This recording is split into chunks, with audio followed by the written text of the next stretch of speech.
That's why I don't worry about the things. Halo semuanya, selamat datang di channel YouTube HMJ Akuntansi Politeknik Pratama Mulia Surakarta. Di sini kami akan mempresentasikan video mengenai manajemen sumber daya manusia Sebagai tugas pengantar bisnis dengan dosen pengampu Ibu Erniawati Mustakoma, Sarjana Ekonomi Magister Sains. Dan selamat menyaksikan. Nah, sebelum kita mulai ke pembahasan selanjutnya, yuk kita lihat ada siapa aja sih di kelompok 2. Halo, perkenalkan nama saya Lina Aprilina Sutomo, NIM 2105402 dari program studi D3 Akuntansi Politeknik Pratama Mulia Surakarta. Saya Farunisa Latifah Tiara Dewi dengan NIM 2105301. Saya Arviana Aryani Saputri, NIM 210510002. Kira-kira ada apa aja ya di pembahasannya? Yuk kita simak. Manajemen sumber daya manusia adalah suatu ilmu atau cara bagaimana mengatur hubungan dan peranan sumber daya atau tenaga kerja yang dimiliki oleh individu secara efisien dan efektif, serta dapat digunakan secara maksimal sehingga tercapai tujuan goal bersama perusahaan, karyawan, dan masyarakat menjadi maksimal. Dan selanjutnya, tujuan pengelolaan sumber daya manusia ada 3. Yang pertama, untuk mengembangkan efektivitas kerja sumber daya manusia di dalam organisasi. Yang kedua, ada memperbaiki kualitas tenaga kerja dalam suatu organisasi sehingga dapat memberikan kontribusi lebih kepada organisasi.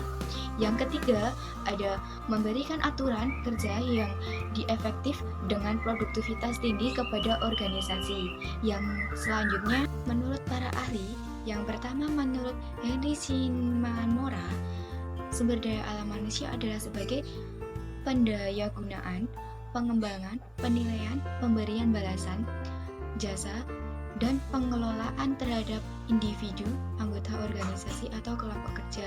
Yang kedua, menurut Henry Deseller, SDM adalah kebijakan dari praktik yang dibutuhkan seseorang untuk menjalankan aspek-aspek orang atau sumber daya manusia dari sisi posisi seorang. Manajemen meliputi perekrutan, penyaringan, pelatihan, dan pengimbangan dan penilaian. Selanjutnya, perkembangan sumber daya manusia terbagi dari beberapa generasi. Generasi yang pertama, tahun 1900-an sampai tahun 1940-an. Manajemen personalia, manusia masih dilihat sebagai produksi, sebagai manusia mesin. Onward manajer, pemilik, sekaligus pengelola, dan pengelolaan sumber daya manusia masih terpuruk. Yang kedua, ada generasi kedua, tahun 1945 sampai 1960-an. Manajemen personalia, manusia dianggap sebagai mesin yang mempunyai perasaan atau munculnya serikat pekerja dan adanya analisis jabatan serta adanya pengelolaan sumber daya manusia yang lebih baik. Yang ketiga, generasi ketiga pada tahun 1965 sampai 1970-an, HRM atau manajemen sumber daya manusia sebagai subjek dengan dimulai pengenalannya manajemen sumber daya manusia serta motivasi dan perilaku kerja merupakan isu penting. Yang keempat, generasi keempat pada tahun 1975 sampai 1999, strategi sumber daya manusia mulai diterapkannya pola strategi dalam pengelolaan manusia.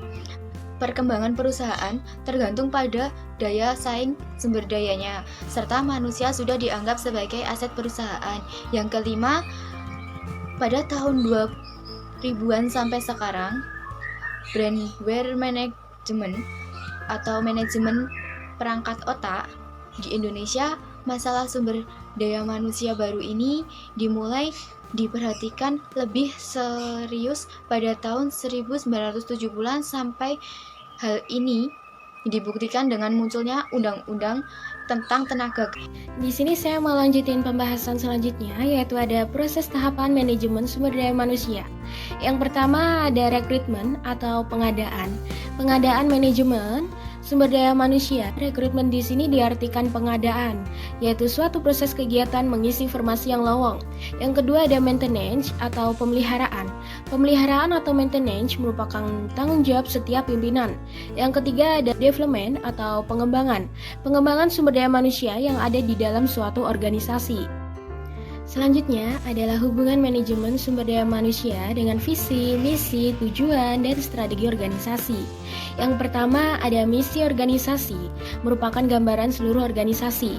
Yang kedua, tujuan adalah standar produksi, pasar, keuangan yang ingin dicapai. Yang ketiga, strategi organisasi, merupakan instrumen untuk mencapai tujuan. Yang keempat, organisasi memilih sumber daya manusia yang diperlukan untuk semua kebutuhan. Yang kelima, anggota organisasi atau karyawan yang dipilih harus menguasai keahlian. Yang keenam, tugas-tugas dirancang dan dikelompokkan ke dalam pekerjaan-pekerjaan. Dan yang terakhir, fungsi manajemen sumber daya manusia adalah memastikan organisasi dilengkapi dengan karyawan yang memiliki kemampuan, keahlian, dan pengetahuan. Selanjutnya, ada manajemen sumber daya manusia dan strategi bersaing. Yang pertama, ada strategi inovasi. Ini digunakan untuk membuat produk atau jasa yang berbeda dari pesaing. Yang kedua, ada strategi peningkatan mutu. Ini banyak digunakan untuk perusahaan manufaktur atau dengan proses tetap secara terus-menerus. Dan yang ketiga, ada strategi pengurangan biaya. Perusahaan berusaha meraih keunggulan kompetitif dengan menjadi produsen berbiaya paling murah. Selanjutnya ada 4 fungsi atau aktivitas menurut beberapa ahli.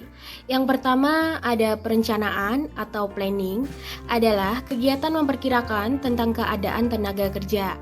Yang kedua ada pengorganisasian atau organizing, adalah kegiatan untuk mengatur pegawai. Yang ketiga ada pengarahan atau directing, adalah kegiatan memberi petunjuk kepada pegawai. Dan yang terakhir pengendalian atau controlling, merupakan kegiatan mengendalikan pegawai, menaati peraturan organisasi dan bekerja sesuai dengan rencana. Berdasarkan pendapat Gall 2014-2P65, terdapat 6 fungsi operatif manajemen sumber daya manusia, yaitu yang pertama pengadaan. Fungsi operasi manajemen SDM yang pertama adalah pengadaan. Fungsi ini berkaitan dengan bagaimana penentuan kebutuhan sumber daya manusia, berikut perekrutan, penyeleksian, dan penempatan kerja. Yang kedua ada pengembangan. Pengembangan sumber daya manusia ini dapat dilaksanakan melalui pendidikan dan pelatihan yang berkesinambungan, sebagai penyesuaian kembali jabatan dan meningkatnya kerumitan tugas-tugas manajerial. Yang ketiga ada kompensasi. Fungsi ini didefinisikan sebagai pemberian upah yang cukup dan wajar kepada tenaga kerja atas kontribusi atau jasa mereka terhadap tujuan-tujuan organisasi. Selanjutnya adalah yang keempat, integrasi atau penyatuan. Dalam hal ini, pegawai secara individu diminta mengubah pandangannya, kebiasaannya, dan sikap-sikap lainnya yang selama ini kurang menguntungkan bagi perusahaan agar disesuaikan dengan keinginan serta tujuan-tujuan. Yang kelima, ada perawatan atau pemeliharaan. Pemeliharaan berarti berusaha untuk mempertahankan dan meningkatkan kondisi yang telah ada. Yang keenam ada pemisahan atau pelepasan atau pensiun. Seorang karyawan harus kembali ke masyarakat, organisasi harus bertanggung jawab dalam memutuskan hubungan kerja ini sesuai dengan ketentuan-ketentuan yang berlaku dan menjamin warga masyarakat yang dikembalikan itu berada dalam keadaan yang sebaik mungkin. Selanjutnya adalah tantangan MSDM. Tantangan dalam manajemen sumber daya manusia ada 2 jenis tantangan. Yang pertama ada tantangan eksternal, yaitu sektor ekonomi. Perkembangan sektor ekonomi memberikan tekanan pada peningkatan upah, penawaran atau benefit yang lebih baik, dan perbaikan kondisi kerja. Semua SDM yang ada dalam organisasi harus bekerja keras untuk menginovasikan produknya. Yang kedua, ada sektor sosio-kultural. Kondisi sosial kultural merupakan pertimbangan penting bagi pengambilan keputusan yang berkenaan dengan kepercayaan, nilai-nilai, sikap, pandangan, dan pola atau gaya kehidupan yang berkembang dan terbentuk dari dinamika kebudayaan, ekologi, demografis, geografis, religius, pendidikan, dan faktor-faktor etnis lainnya. Kondisi inilah di mana perusahaan diuji kemampuannya dalam mengatur karyawan yang mempunyai berbagai kultur dan budayanya masing-masing agar mencapai suatu visi yang diinginkan oleh perusahaan. Selanjutnya, ada tantangan internal. Yang pertama ada pemilik. Pemilik menanamkan modal bagi perusahaan dengan harapan modal yang ditanam secara berkelanjutan akan memberikan keuntungan yang layak bagi perusahaan. Kemudian pemerintah. Pemerintah memiliki hak, wewenang, dan tanggung jawab untuk meningkatkan mutu hidup dari warga negaranya. Fungsi pemerintah adalah pembuat kebijakan, contohnya kebijakan fiskal dan kebijakan moneter. Kemudian, manajemen. Kelompok profesional mempertaruhkan waktu, keahlian, pengetahuan, keterampilan, dan reputasinya demi kepentingan negara dalam rangka pemenuhan tanggung jawab sosial dari perusahaan yang bersangkutan. Berikut ini adalah lampiran mengenai daftar pustaka yang digunakan dalam pembuatan video. Gimana teman-teman? Menarik bukan? Belajar tentang manajemen sumber daya manusia. Semoga video ini dapat bermanfaat bagi teman-teman semuanya. Dan terima kasih telah menyaksikan. Jangan lupa subscribe ya.